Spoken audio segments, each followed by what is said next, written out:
Okay, so first of all, for those of you who don't know me, sorry for your loss. And for those of you who do, you're welcome. I am Beth's little sister, and I am one of the Maid of Honours. Can we just have a big round of applause for the second Maid of Honour, who's Kirsty over there?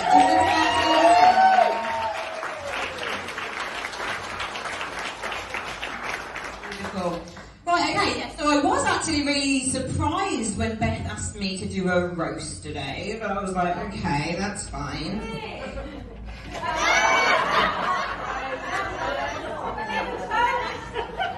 What? It's a roast, not a roast. Oh shit.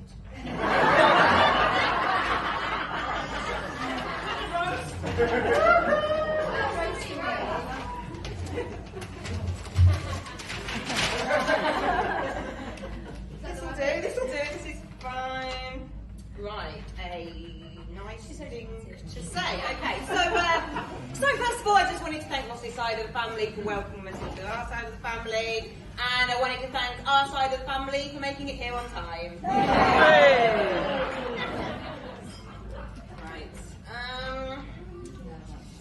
Well, I think I'm supposed to offer some kind of relationship advice.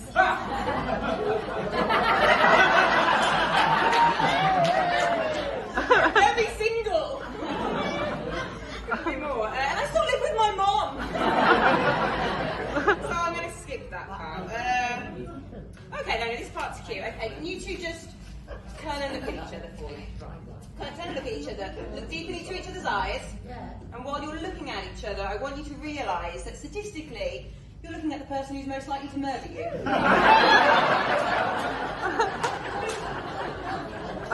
Just saying.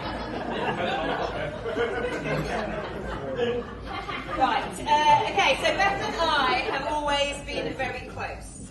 So I wanted to tell you about... Is it not even working? No, I don't really need it, do I?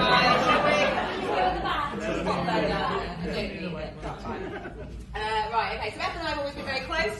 So I wanted to tell you about the day that she first asked me to be her Maid of Honour. We were playing Barbies. We were 8 at the time, so it's fine. So her Barbie was getting married because that's all her Barbie ever wanted to do. And my Barbie had to make a speech, and I really wish I could remember what that speech was right now, as I wouldn't have spent so long on this one. But afterwards, Beth told me that my speech was amazing, and that one day I would be her Maid of Honour, and I would do that amazing, loving speech at her real wedding. Unfortunately for her, I grew up to be a sarcastic prick. So this speech might not live up to her expectations. Right. Ever since I can remember, I was Beth's partner in crime. We were inseparable. I was her little sister, her nemesis, her protector. Oh. And her... Oh, I like the Instagram sound. I was her little sister, her nemesis, her protector, and her best friend. I was her first partner, and I loved every single minute of it. So naturally, I was always going to be a little bit picky when it came to who would be replacing me.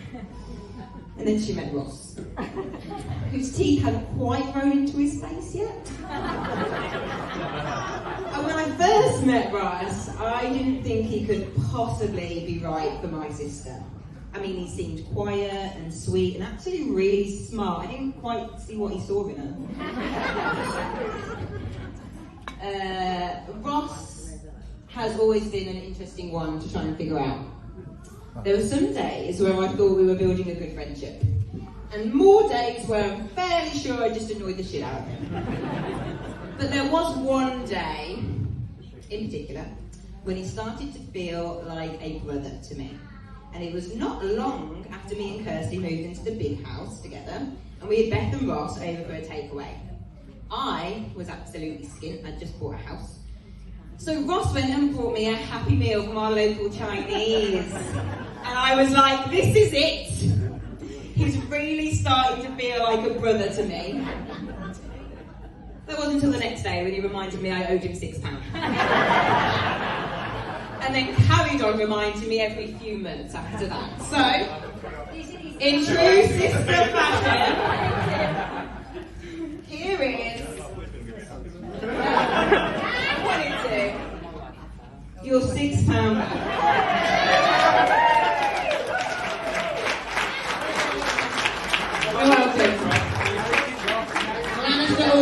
pays her debts. Now, Beth and I have always been very close. And with us being close in age, we shared toys, rooms, friends, and yes, unfortunately, sometimes boyfriends as well. And when I say shared, I actually mean she took them from me. I would start dating them, and then introduce them to my sister, and they would decide they preferred her better. But I would never let a boy come between us. No, there was only one thing in the world that ever came between me and Beth. No, you haven't. Pibby. It wouldn't have been right to have today and not involve him in some way.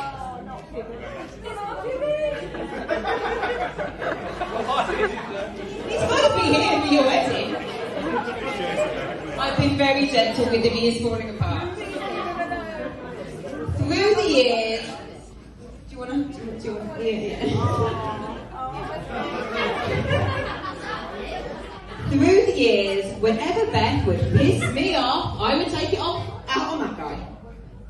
Either by hiding him, cutting off his ear, or by spraying him with the lavender perfume that Beth was allergic to. And we would like put it on a lampshade at the top and just dangle it at the top where she couldn't reach it. It was great. Jenna did the same. We've all taken out things on Beth using Pibby. And so I'm glad to say that to this day, Pibby is now coming in between Beth and Ross. Mostly because it sleeps between them and she snuggles him to sleep every night. Right. There are no compliments that I can give Beth that haven't already been said before by our parents, given that she is the favourite child. But I do want to thank you for ensuring that I would always be the black sheep of the family. So thanks for that. Seriously though, writing this speech, doing the sarcastic bits came really easy, and the parts that I kept getting choked up on are the parts where I tell you how happy I am for you. You know, it's not a surprise to anyone when I say I'm not the biggest advocate for marriage or commitment in general, but watching yours and Ross's relationship through the years has really given me hope. You fell in love young, you grew and you changed together, you fought battles and you rode the highs, you had two beautiful, amazing children, and you both built yourselves great careers, and Ross supported you while you were getting your degree, all while struggling through the ups and downs of your relationship just to get where you are today. I wouldn't usually ever admit it, but you do inspire me. You're beautiful, caring, hilarious, and I'm not just saying that because people say how alike we are. Beth, you're my best friend. Growing up with you as a sister, hang on. Growing up with you as a sister has been a real honour. I will always treasure every single moment of it. Even the moments when you ripped my beano and I bit you under your eye. Or that time I slammed your arm in the door when you were trying to get into my room. Or the time I threw a brick at you. Or the time I stabbed you with a pencil. She still has these scars. Even through all that, you've always loved me and supported me. I will always remember the day you drove down to Surrey with Dad to come and rescue me after I'd been burgled and held at gunpoint when I was 6 months pregnant. Or coming over to my house with Kirsty to clean it and look after Bella so I could get some rest. Or when I was 18 and you picked me up really early in the morning from that strange man's house after I'd been partying all night and I had no idea how to get home. I know that I can always rely on you. And I know that you'll be there for me when I need you, without a doubt.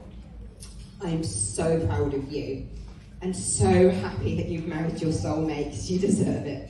You guys are perfect together, and I love you both so much. And with that said, can you please stand and raise your glasses once again?